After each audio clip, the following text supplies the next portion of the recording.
Welcome to TLD Talks, where we share insights about key legal and business matters that are impacting SMEs today.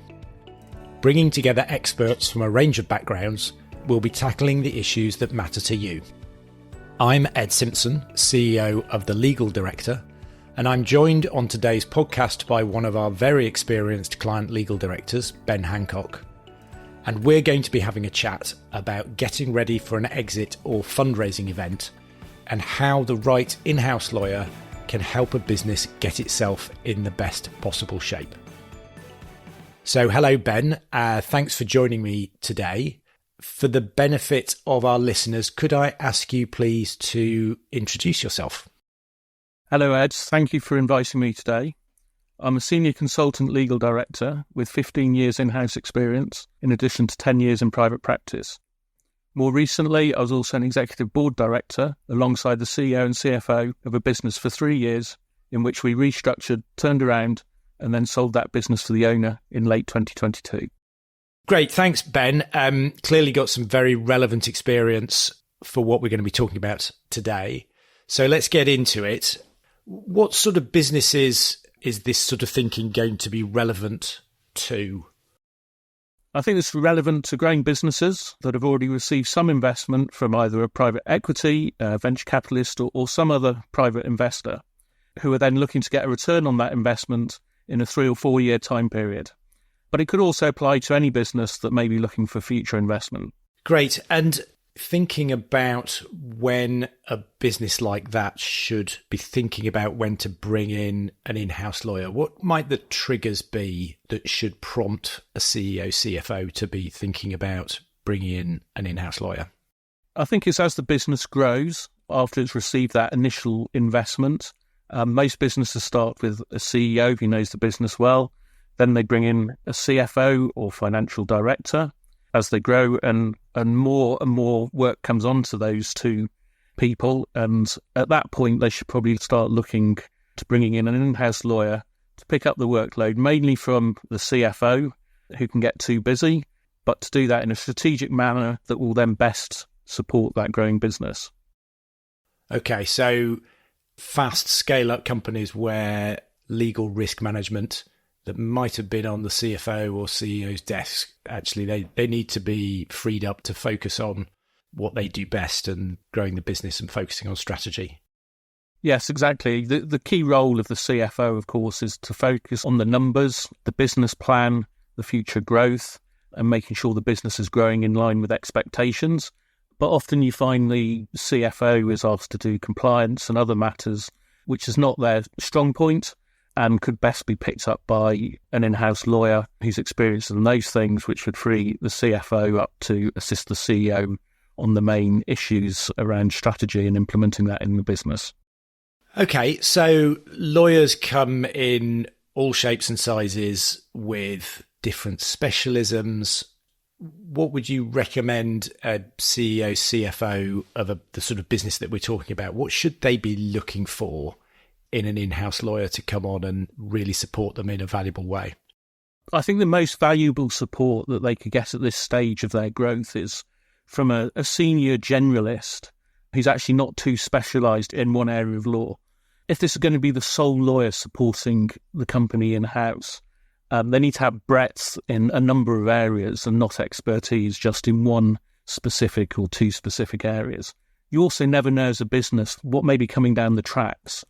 For example, a few years ago with COVID and the government implementing lockdowns and new regulations at some points almost on a daily basis, you need an in-house lawyer that can deal with those things as they happen, which may not necessarily be in their existing skill set. So what sort of attributes and skills would you want to see in an ideal candidate? Obviously, you said that somebody that's relatively senior and has a good breadth of experience as a generalist. What other sorts of attributes would you be looking for? The other attributes I think that are important are that they're a senior, experienced in-house lawyer that's used to dealing with the executive team and potentially investors as well. They need to be commercially and business focused and a trusted advisor and provide sound judgment and advice to the CEO and CFO.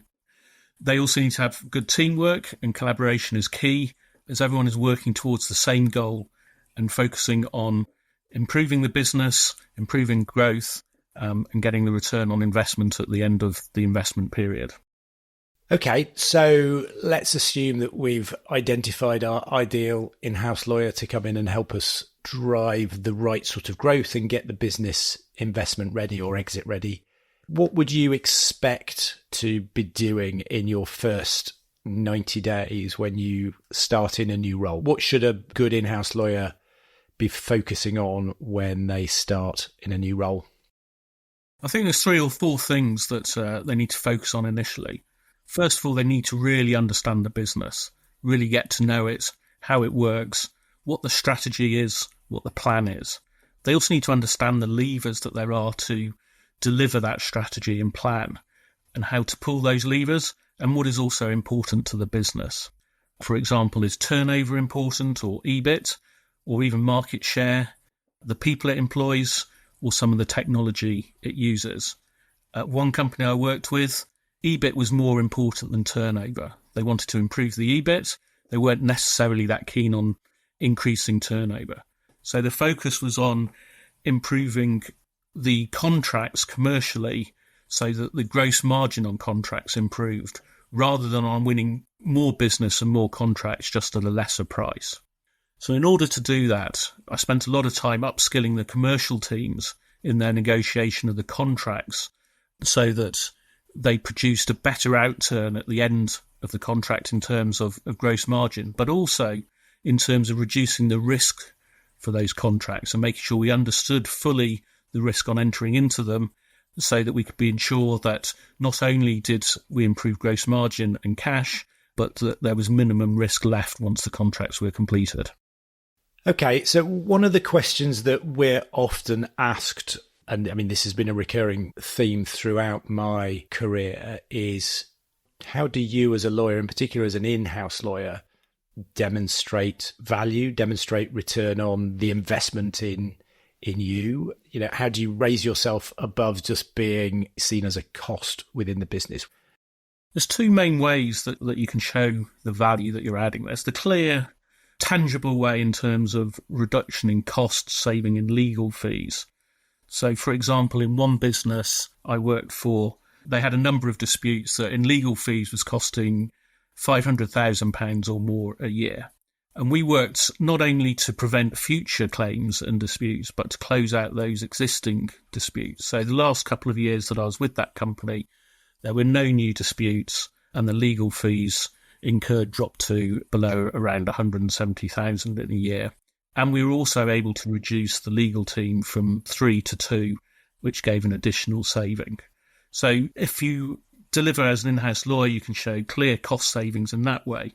But also there's the unmeasurable cost and benefit that comes from that. So where you have no significant disputes, you've got no issues distracting the business.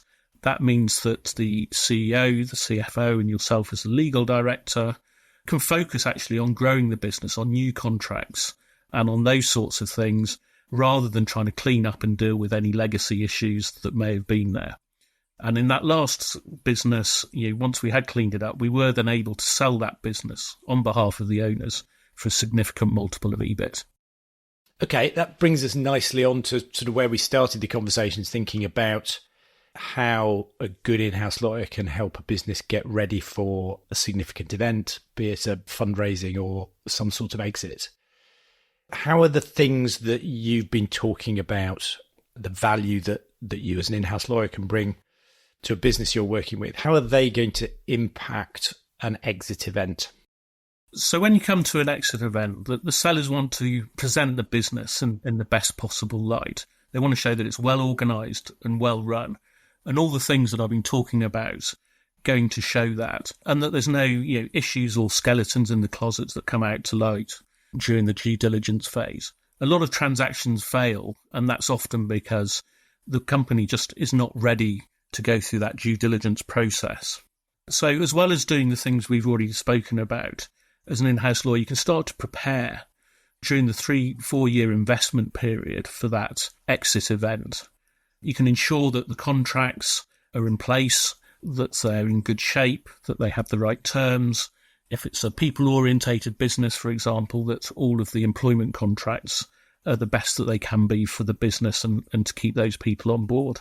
You can also make sure that all the compliance is in place and that there's the documentation to show that, as well as things like the statutory books are up to date and the records easily locatable to pull together for the due diligence exercise.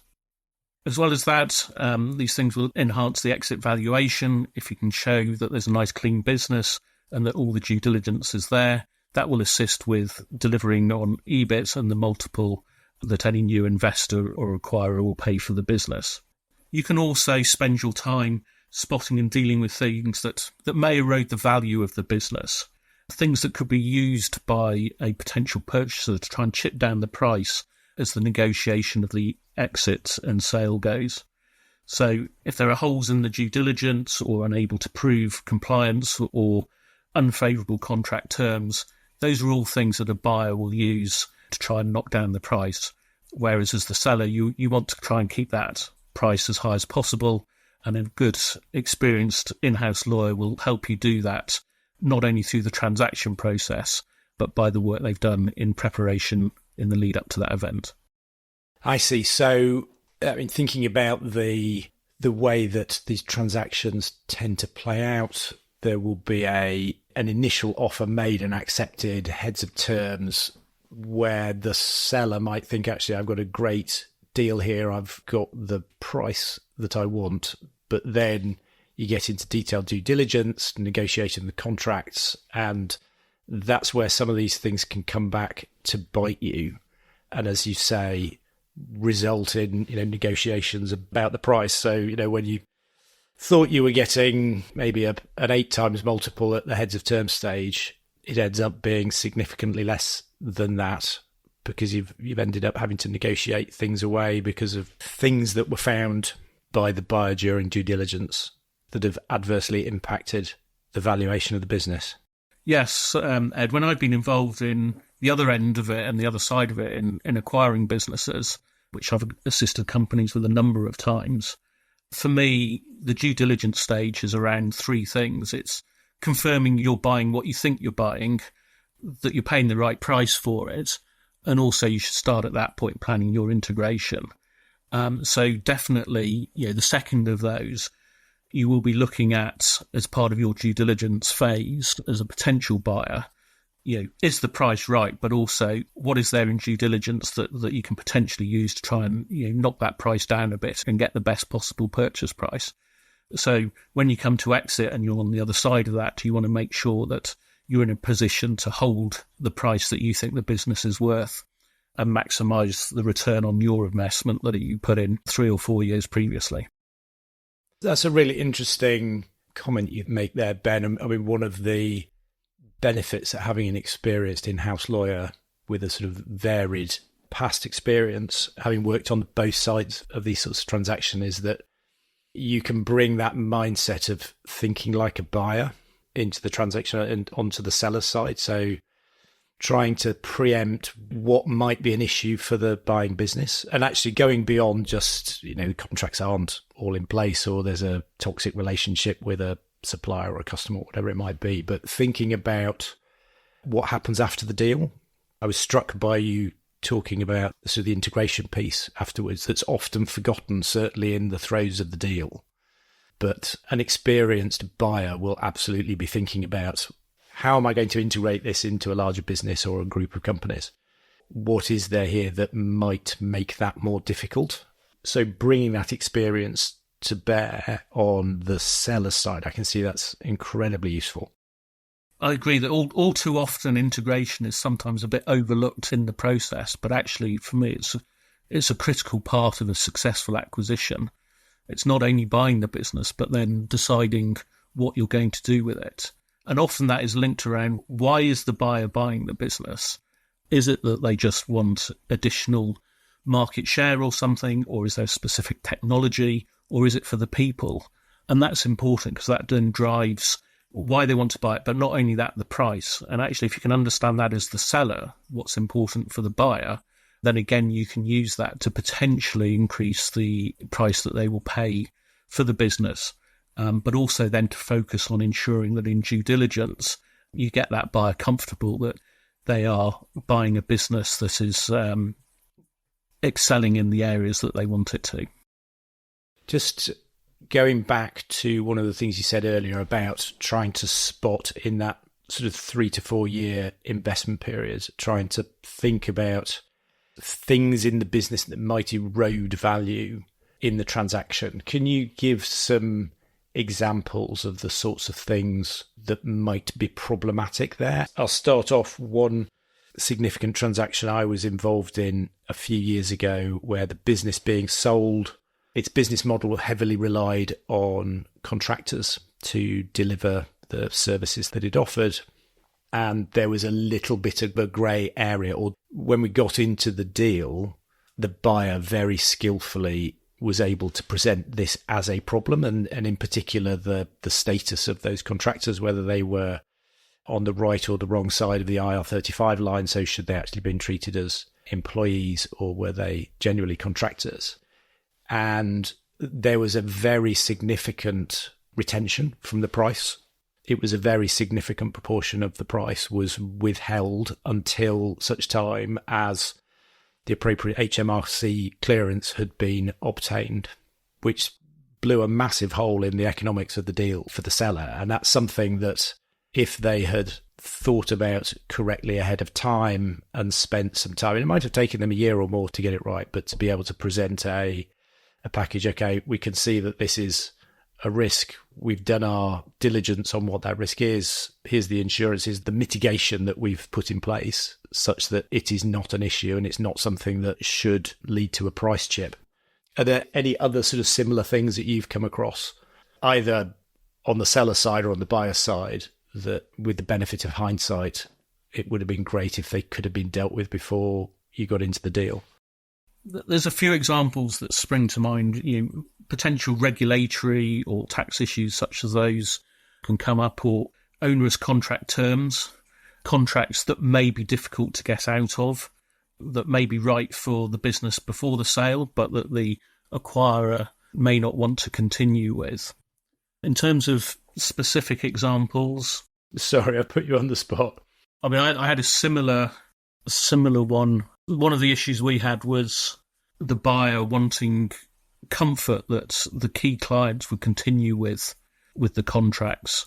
And so we had quite a delay between signing and completion whilst the new owners went to meet those clients and got commitments from those clients to novate the contracts and ensure that they would be running for a period of time.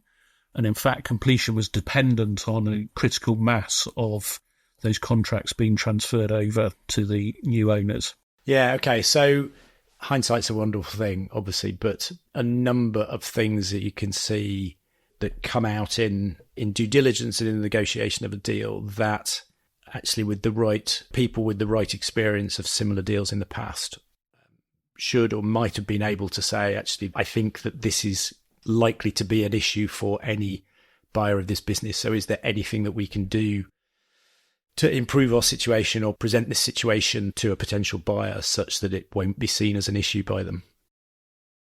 I think sometimes, Ed, you need to be also realistic that you can't just window dress everything. And actually there may be some things there that you can't improve and that you have to be realistic about that when you go into your process.